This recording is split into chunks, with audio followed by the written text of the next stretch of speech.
Sebelumnya Partai Golkar secara resmi memberikan surat dukungan kepada Wali Kota Medan Bobi Nasution untuk berkontestasi di pemilihan Gubernur Sumatera Utara mendatang. Surat tersebut diberikan langsung oleh Ketua Umum Partai Golkar Airlangga Hartarto usai melangsungkan pertemuan dengan Bobi selama kurang lebih 1 jam.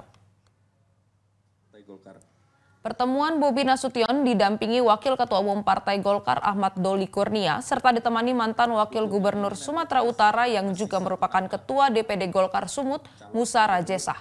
Menurut Airlangga, Partai Golkar sudah bulat mendukung Bobi Nasution untuk maju dalam Pilgub 2024. Airlangga juga mengatakan sudah ada 5 partai yang memberikan dukungannya kepada Bobi, termasuk partai dalam koalisi Indonesia Maju. Untuk itu Airlangga meyakini dengan kekuatan yang dimiliki dan berdasarkan hasil survei, Bobi unggul dalam Pilgub Sumut 2024. Dan Golkar, saya tidak Partai Golkar sudah bulat untuk Sumatera Utara. Kelihatannya juga hampir sebagian besar partai akan bergabung.